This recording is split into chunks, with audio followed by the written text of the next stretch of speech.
Hello, everybody. Good morning. My name is Alina Anton. Thank you so much for the introduction, Ambre. And thank you for inviting me. Also, a big thank you to the participants to joining us in such a high number. I work for EPSO. EPSO is the European Personnel Selection Office. And basically, us at EPSO, we do exactly what our name says. We select personnel for the EU institutions. And during my presentation, I'm going to explain you exactly what are the steps of the selection procedures, where can you work, what kind of jobs we offer, and all the staff categories that the EU institutions have to offer. And just bear with me a second so I can share my presentation on the screen. One moment. Okay. Here you go. So, again, the European Personnel Selection Office organizes the selection procedures for the EU institutions. First and foremost, what you need to know is that us at EPSO, we do not handle the recruitment process. We only organize the selection procedures. That means that in order to get a permanent position with the EU institutions, you will have to participate in what we call an open competition. These open competitions we publish on our website, and you can apply online. And you would have to go through a series of tests. At the end of these tests, the successful candidates will be placed on a reserve list of successful candidates. These reserve lists will be then made available to the EU institutions, and then the EU institutions themselves, the recruiting services of the EU institutions, actually do the recruitment. Now, for who are we organizing these selection procedures? Mainly for 10 EU institutions and bodies. I'm not going to name them all. Most of them, I suppose you already know. It's the European Commission, the European Parliament, Committee of the Regions, the Council, so the big ones, the European External Action Service, and so forth and so on. Sometimes, upon request, we organize selection procedures for other smaller EU institutions and bodies, like the Single Resolution Board, the European Union Intellectual Property Office, and so on. Most of the positions are either in Brussels and Luxembourg, 80% of them, let's say, and then the rest 20% can actually be all over Europe, either in the European Commission representations all over Europe, in other EU agencies and bodies that are spread all over Europe, or even all over the world if you decide to go for a position with the EU delegations. The EU delegations are part of the European External Action Service, and they are the so-called embassies of the European Union around the world. So the possibilities are quite are endless, let's say, for positions with the EU institutions. What kind of profiles are we looking for? So the European Union handles a myriad of different policies. That's why we need experts in very, very different fields, in many different fields, like economists, like scientists, lawyer linguists, communication specialists, policy officers, and so on. But basically what I'm trying to say is that the EU institutions offer an opportunity for a career for anybody, no matter your background. What are we looking for? First of all, in order to become a permanent official, you would need to have the nationality of one of the EU member states. Another condition would be to know a minimum of 2 EU languages. These languages can be any of the 24 official EU languages.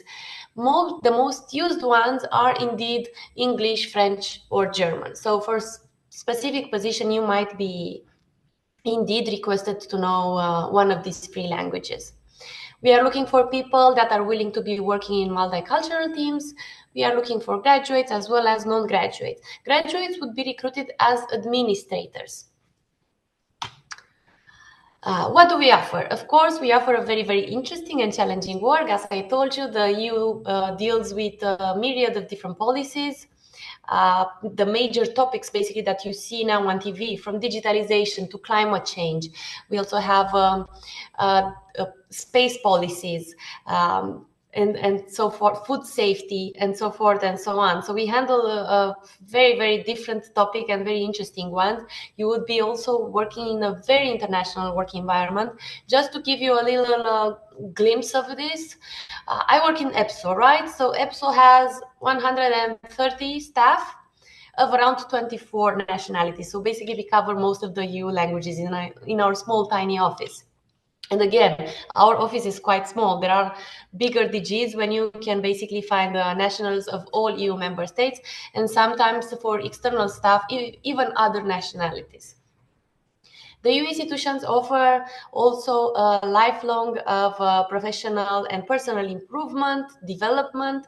We offer training courses that can be done during working hours.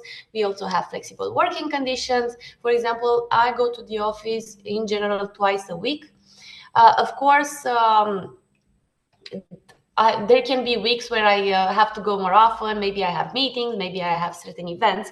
But as a general rule, I go twice a week to the office, and then the rest I can work from home.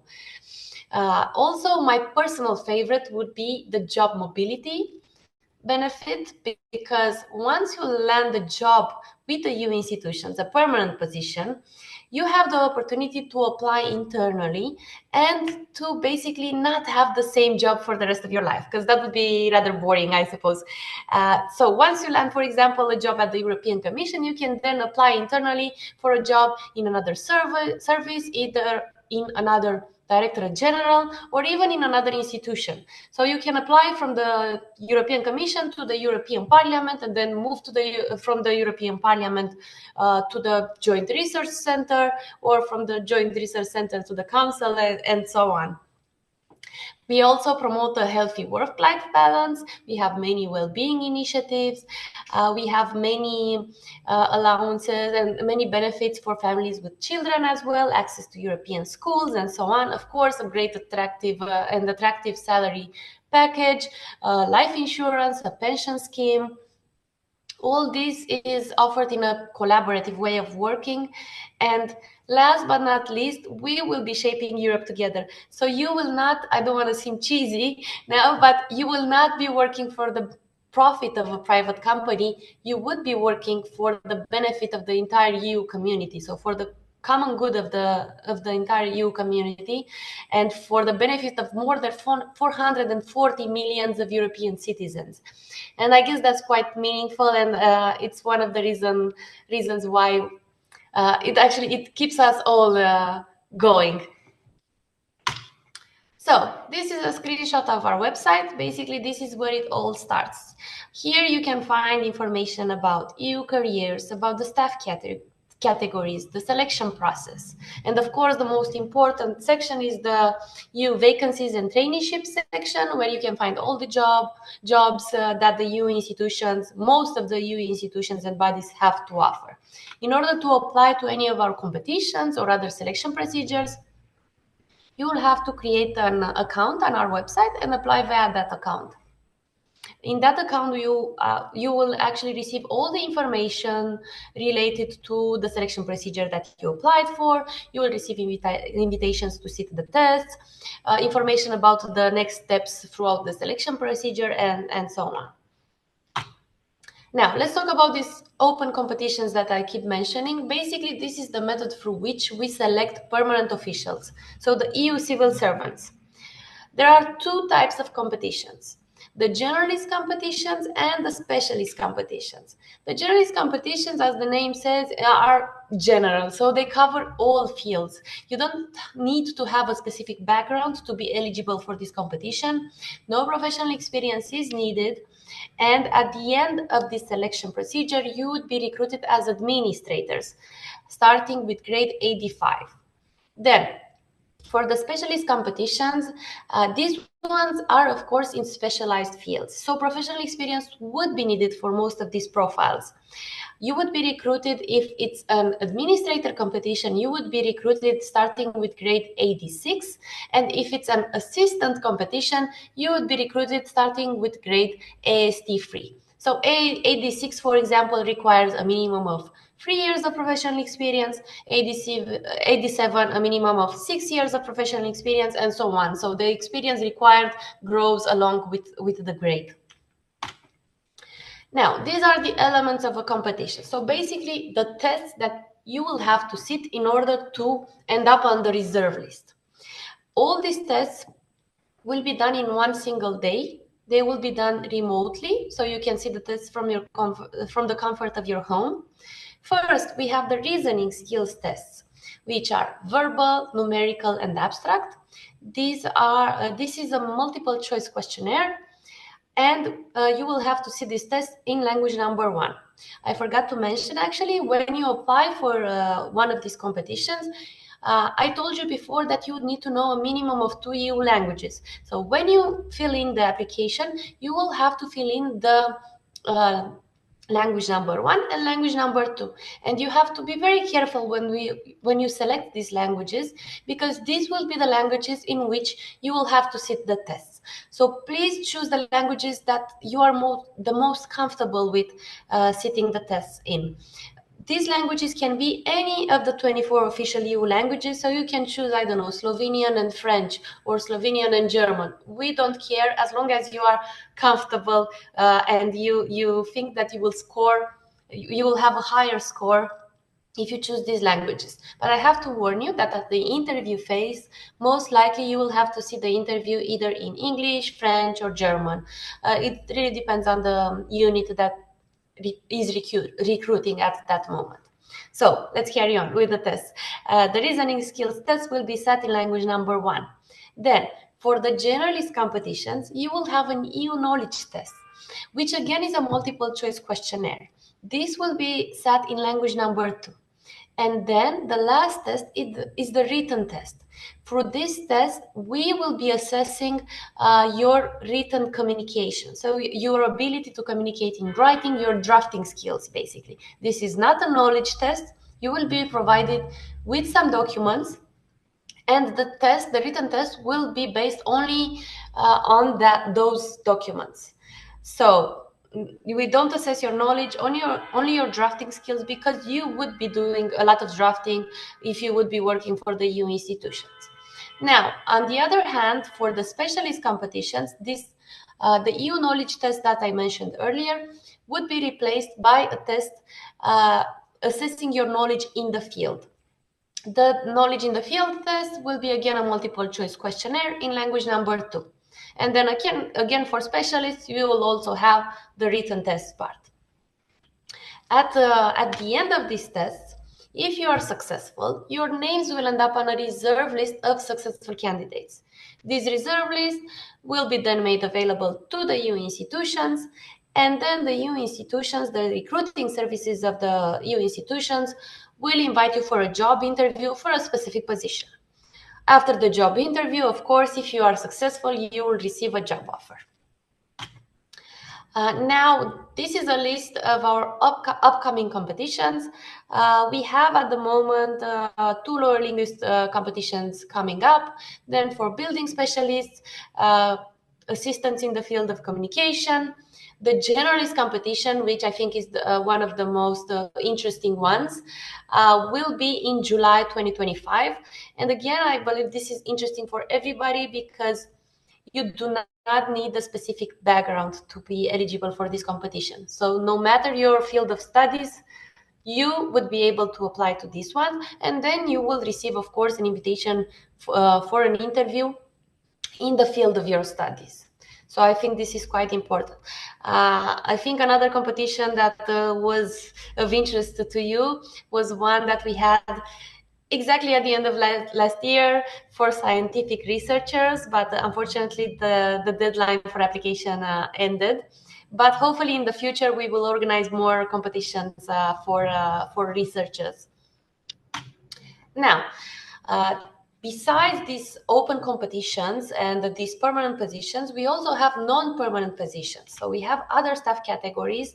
If you go on our website and go to the EU vacancies and traineeship section, you will find these non-permanent contracts. They're split into sections. You have non-permanent contracts with the European Commission, non-permanent contracts with other EU institutions and bodies, and then with EU agencies and so on.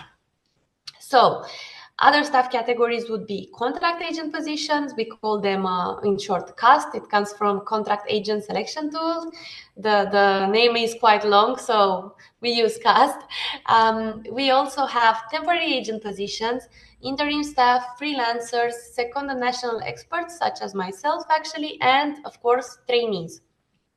Second and national experts, just to give you a little glimpse of this, are positions that are open only for people that were already civil servants in their home countries.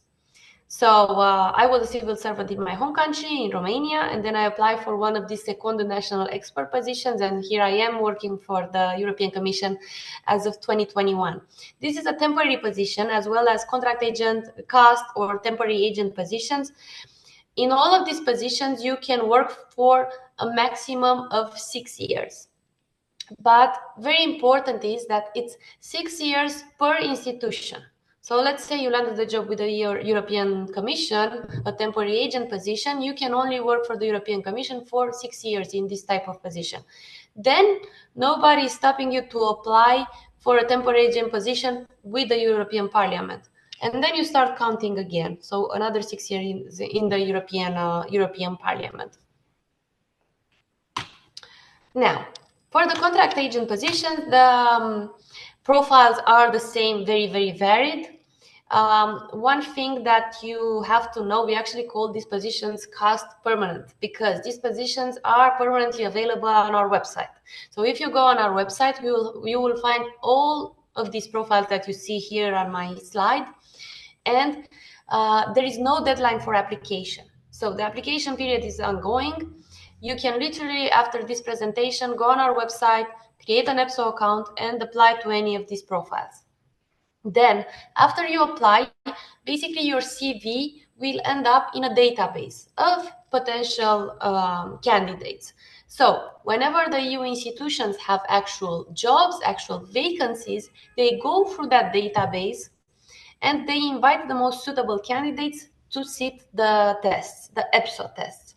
So it's a bit different compared to the open competitions. For the open competitions, for example, everybody is invited to sit the tests. So you apply, you are eligible, you get an invitation to sit the EPSO test. For the contract agent positions, on the other hand, there is basically a shortlisting step before that. So you get shortlisted by the HR services, and then you get an invitation to sit the test. Only the people whose CVs are in line with that specific job description available at that moment, they will get an invitation to sit the EPSO test.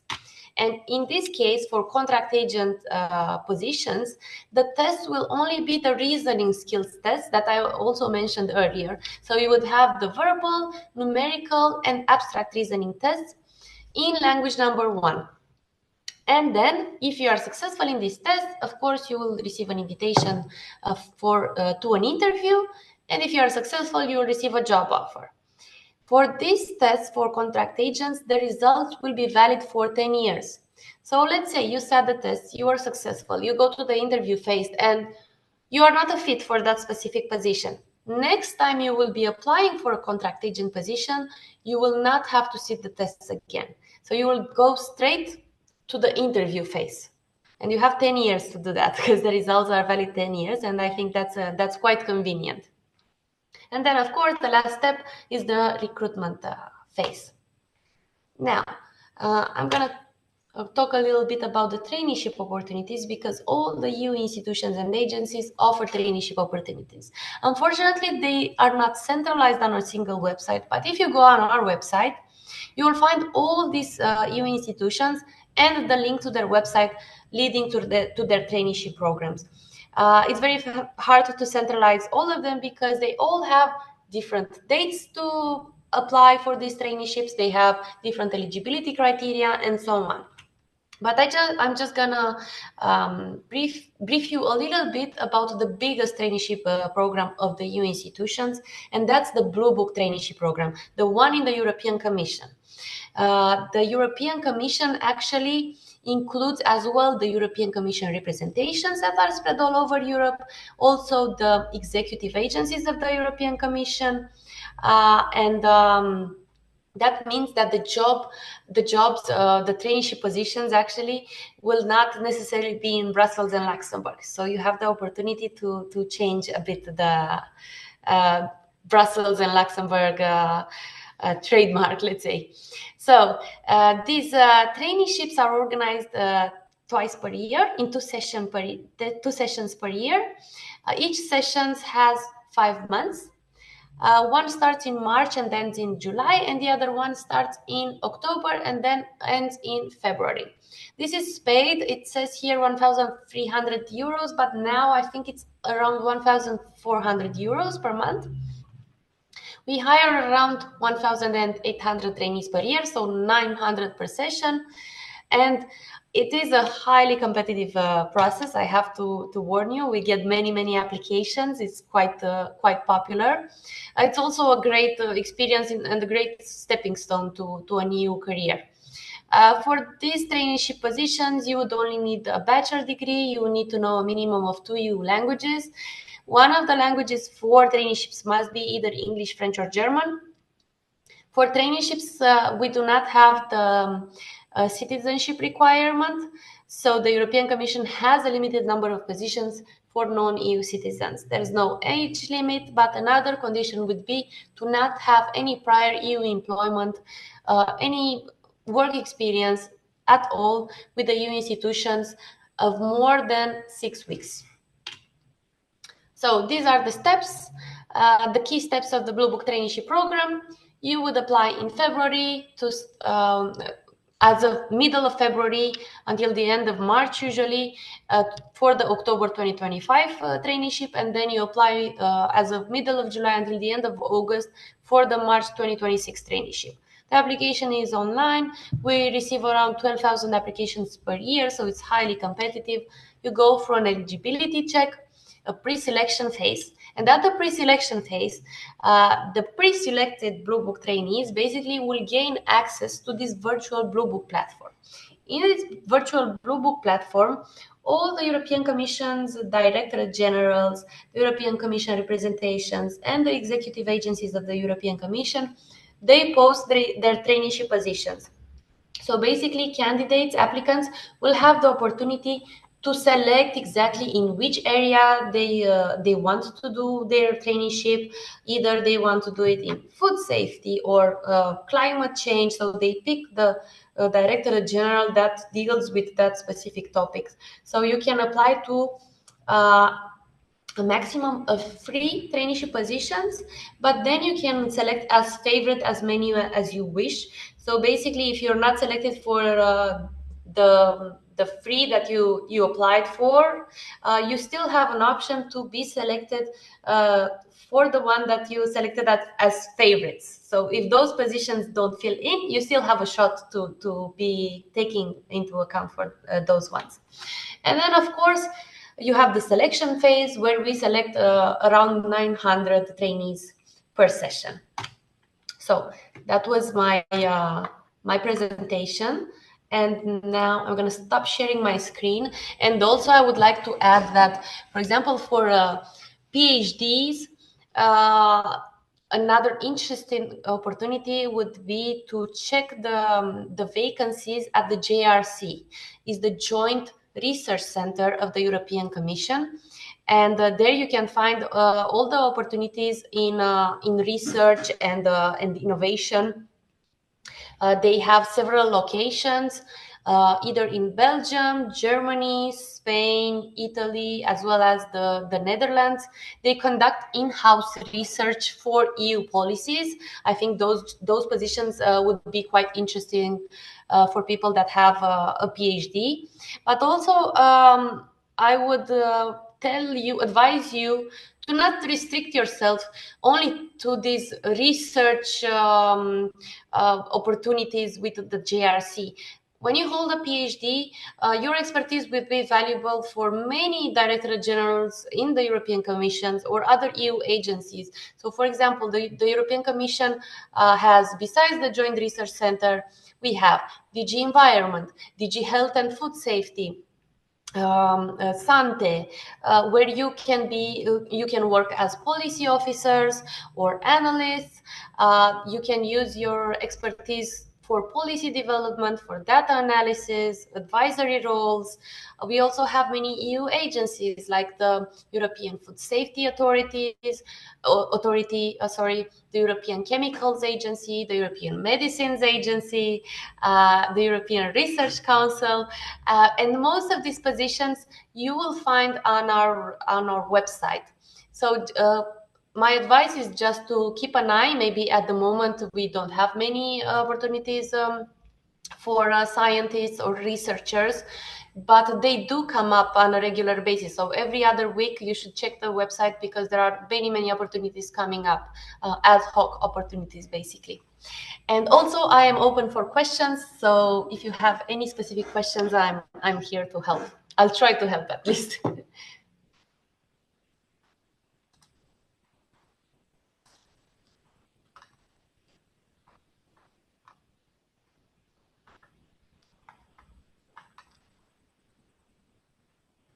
What is the link of the website? I'm just gonna put the link right now.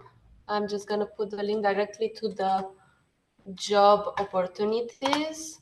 And also I will copy paste the link to the JRC, the Joint Research Center recruitment portal, where you can find what positions they have available at the moment. And there is also an ongoing call on their website for researchers. You will see at the link that I just posted, and maybe that would be interesting for you as well.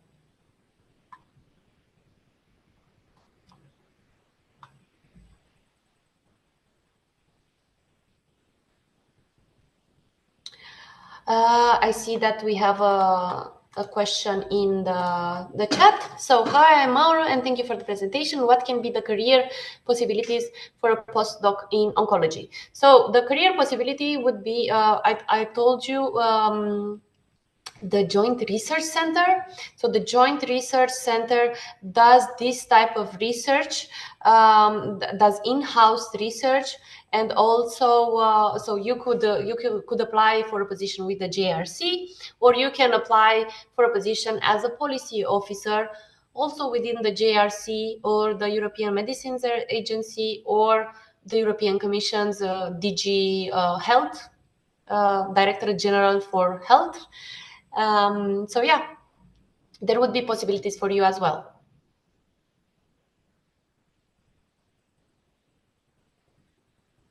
This is what I can think of right now.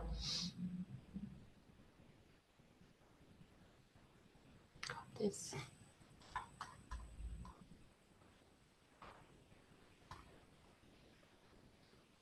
Okay, just a second. I see other questions as well, but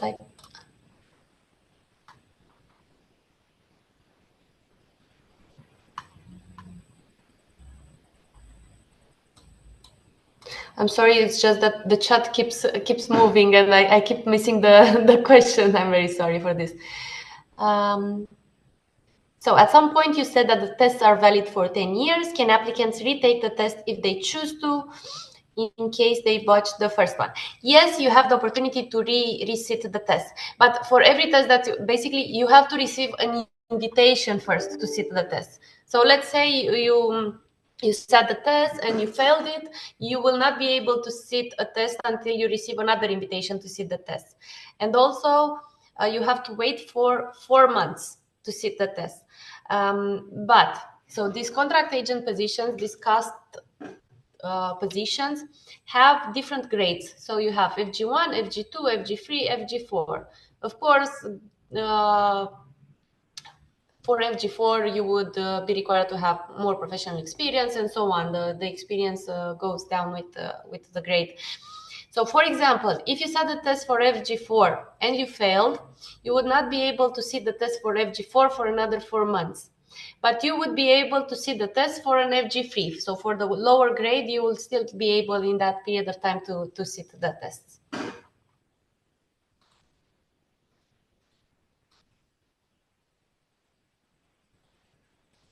Another question. Hello, thank you for your explanation. Is it necessary to integrate a preparation program to prepare for the test? Well, basically, of course, I would suggest everybody to prepare for the test. The more you prepare, the better you will be at sitting this test. But we do not offer training for these tests. On our website, though, if you go, you will find some sample tests. So you see how these tests look like, but we do not provide training per se. For the journalist competition that I mentioned earlier, for example, I told you that you have an EU knowledge test. For that test, when we will publish the competition, we will also publish the materials that helped us to create the EU knowledge test. Because we realize that not everybody has studies in EU affairs and we want to ensure equal opportunities to everybody. But besides that, we do not offer training materials. But there are some member states that offer training to their candidates, to their citizens. So if you go on our website, we have a section where we have the member states contact points. And you have the email of the member states representatives that handle EU careers in your country, and you can drop them an email and ask them if they provide training for their candidates. Many of the member states do, and I suggest you try. It would be very helpful. Let me go to the next questions. Thank you. Another question would be, thank you for the presentation, how to prepare for the test. I just answered this. So you go on our website, check the sample test, and you try and reach out to your member states representatives. There is a list on our website, and maybe they can help more. Okay. What language level is required for language number 2? So for language number 2, the language level is B2. So it's C1 for language number 1, B2 for language number 2.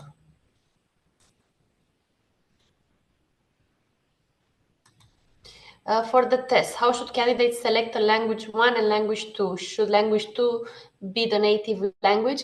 It's up to you. Many people choose language 1 as their native language. Choose their native language as language number 1, I'm sorry.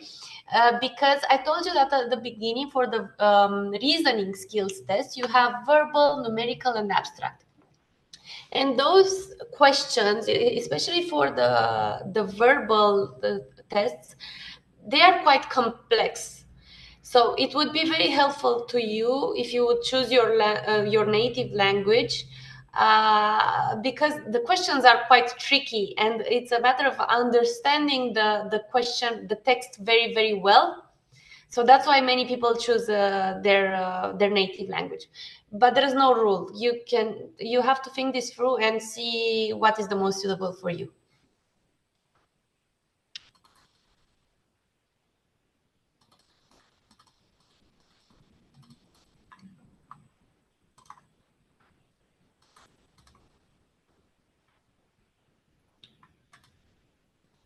I see. Just a second. Do we need certificates to prove our proficiency in the languages? So for the EPSO competitions, no. Basically, by performing well on these tests, being successful, you prove your language knowledge. These are not language tests per se, but we consider that if you performed well, your language is, we have proof of your language skills, basically. But for the traineeship program, I'm afraid, the Blue Book traineeship program, if you want to apply, you will have to bring certificates for the languages that you know. Thank you for the answer. Are tests needed for Joint Research Center? Yes, there are tests. You have to sit some tests for the Joint Research Center as well. If you go on our website on their website, for example, they have many contract agent positions at the moment. So for the contract agent positions, you will have to sit the test that I mentioned earlier for CAST, contract agent, the verbal, numerical, and abstract reasoning skill tests. Also, if they have a temporary agent position, usually for temporary agent positions, you will have to sit a written test and an interview. But there's no actual rule. So it depends on the JRC and the unit that is hiring. But for the contract agent positions, indeed, they have to respect, you have to respect the same rules. So go through the EPSO selection process.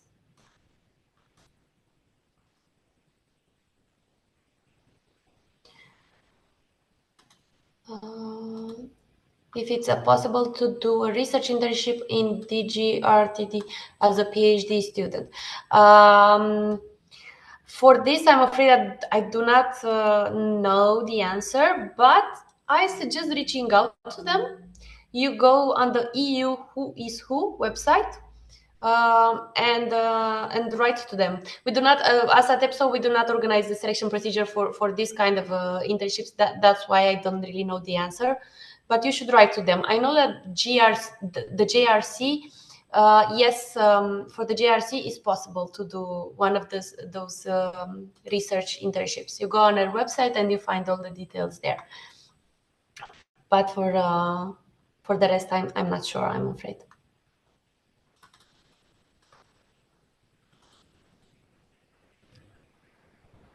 Just a second.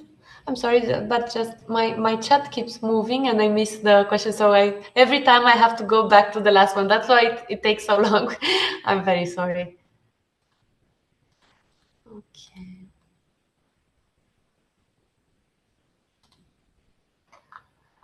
So for the Arab or Turk or Hebrew languages, I'm sorry, I know the question is in French, but my French is not that great. So that's why, if you don't mind, I will answer in English.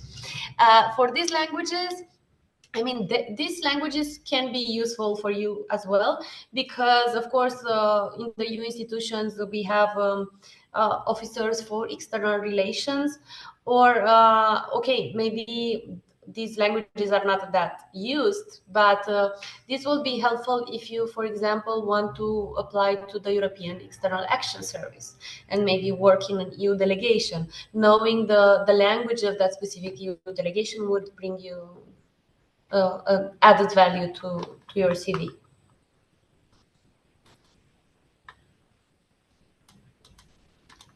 Could you tell us more about mobility? How easy would it be to switch from an agency or project to another?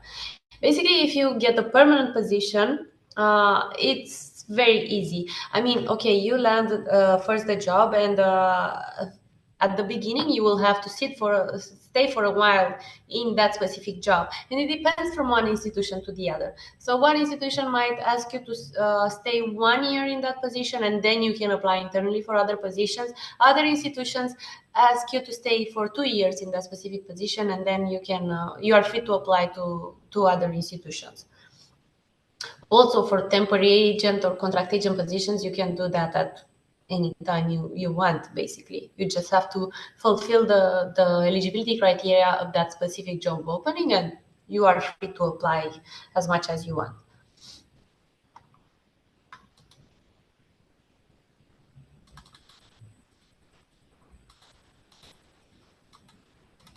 I see no other questions.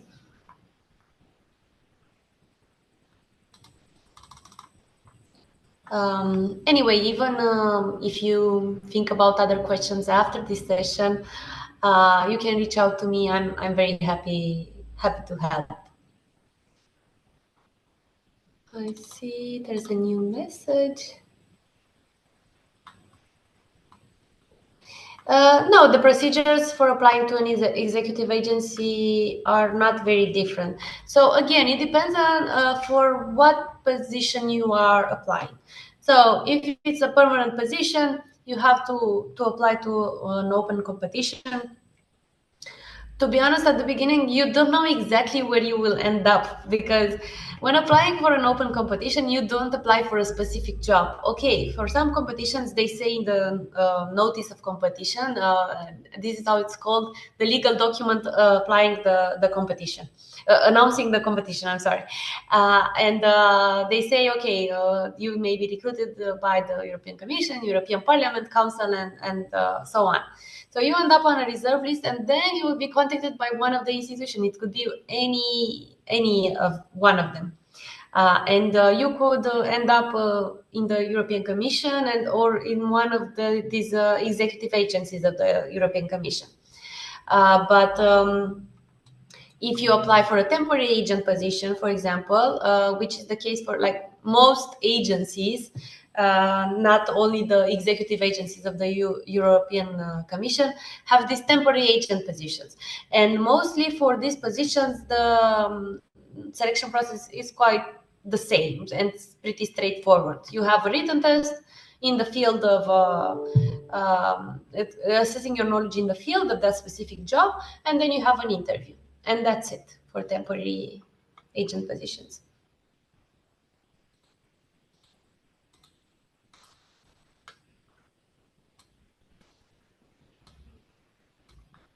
Yeah, now I've seen the rest of the question, the ERCEA or REA. Yes. So either contract agent position. For contract agent positions, it's everywhere the same. You have to see the EPSO test. Temporary agent positions, you have to sit a written test and an interview.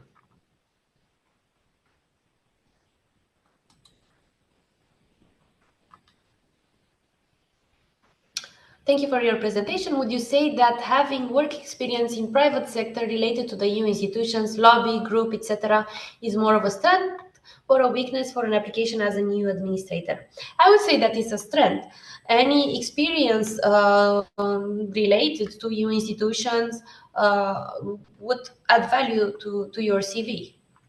So a strength. I suggest emphasizing that in your application.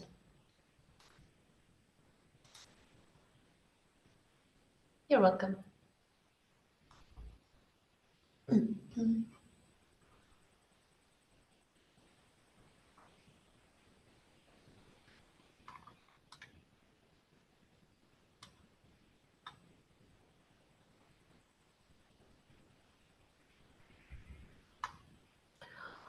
So I am a pharmacist and will have a PhD. Should I apply for a position requiring both diplomas, or better to restrict to only one diploma?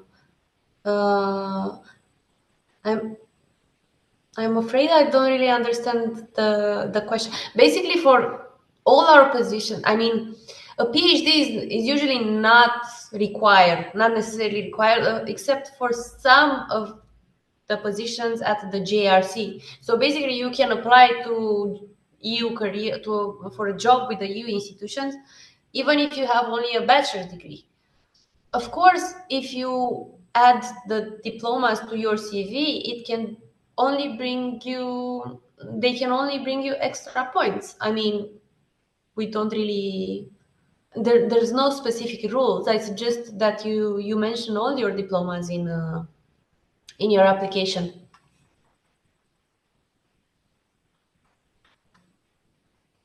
I hope this answers your question.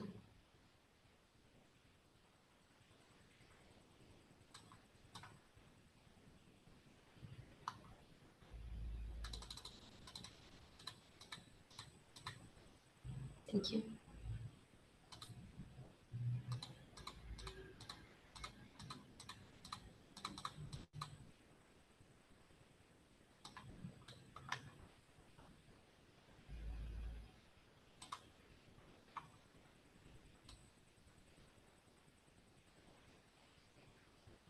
I see no other question. I hope I didn't miss anything. I will just briefly check the chat. Oh, I see that I missed one question. I'm very sorry. So what would you say to be the main difference between having a career at the EU or at a private company. So first of all, as I said also during my presentation, you will not be working for the benefit of a private company. You will be working for the benefit, for the profit of a private company. Actually, you would be working for the benefit of more than 440 millions of European citizens, and I think that's quite meaningful. And also, I believe that in order to work for the EU institutions, you also have to have a commitment to for public service, because again, you will not be working for profit. You will be working for meaningful things that would actually concretely improve the lives of millions of European citizens, and I think that's quite amazing.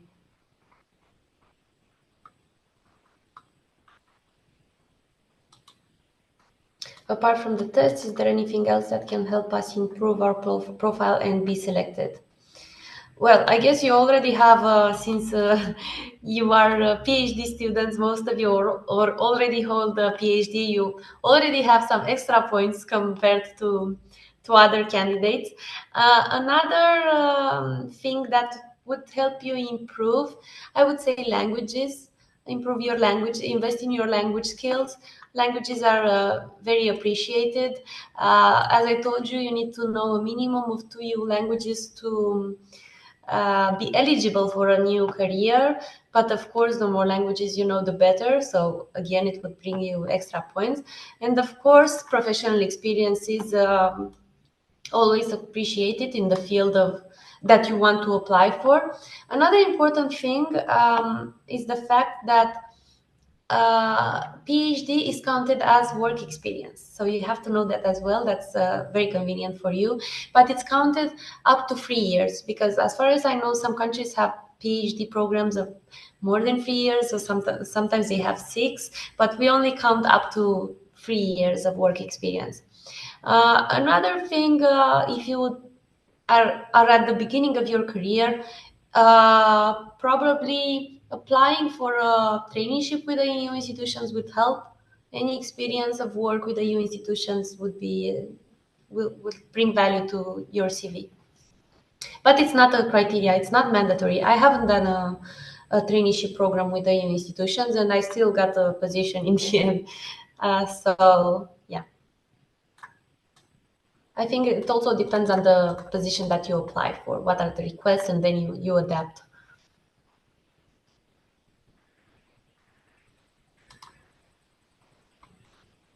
Does the pay differ from a country to another, or does the EU have the same pay standards great for everyone, wherever they are based?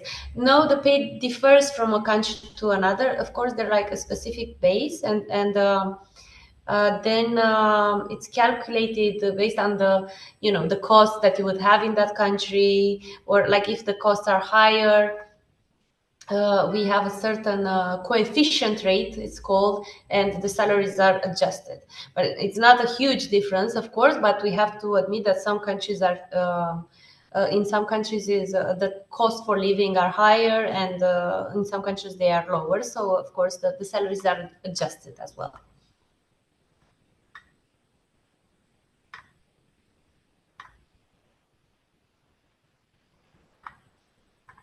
What are the differences between job vacancies and call for researchers for JRC? To be honest, and I don't really know exactly the specifics. Like I would say from the top of my head that job positions, job vacancies they are mostly for policy officers, analysts. They have like a specific job descriptions, and for call for researchers, they can be in your field of research, of course, and you don't know exactly, you don't have a specific job description. You'll be participating in-house research activities in the JRC.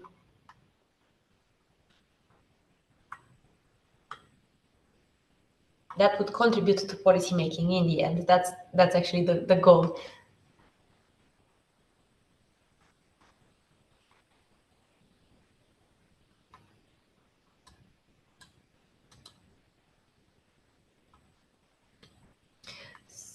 Since our PhD is considered as a job, is it still possible to apply for the traineeship programs? Because I saw that we are not eligible if we have worked in the EU for more than 6 weeks. Yes, you would still be eligible, but it's not that you worked in the EU. It's 6 weeks of working for an EU institution or other body. So only if you have worked for at the European Commission or Parliament or like any other EU institutions for more than 6 weeks, you would not be eligible, but not working in the EU as a whole.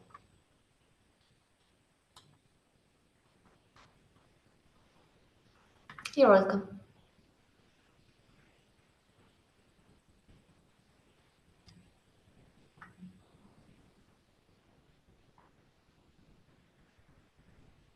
How many are recruited each year in the EU? To be honest, I don't know how to answer that question. It also depends on the year, let's say, because, for example, us at EPSO, we don't really decide how many people we are hiring. So we indeed organize these selection procedures, these open competitions for the EU institutions. So basically, the EU institutions are like our clients. And for example, this year, the European Commission said we need 800 researchers, and then the European Commission says we need 200, and like depends on the what policies they are working at the moment, and also the circumstances, the worldwide geopolitical context, let's say, um, kind of defines how many jobs we will um, we will publish. It truly depends. I mean, for example, during the pandemic, we needed a lot of researchers, people working in the health field, and so on. So there's no specific rule. It especially in these uncertain times, let's say, the situation might change from one day to another.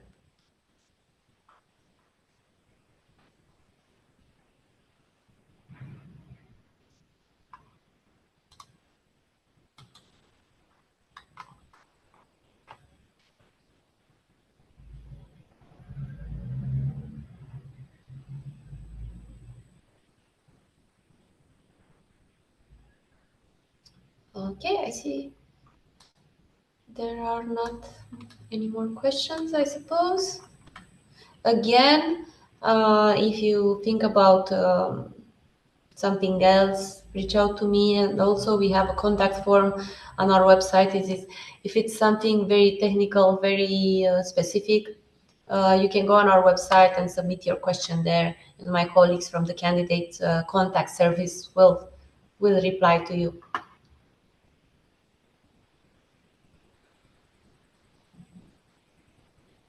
So yeah, I suppose that's it.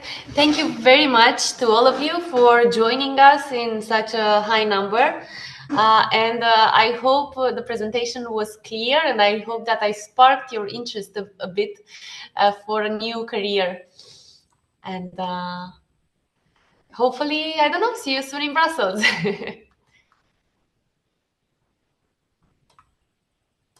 Have a lovely day. Bye bye.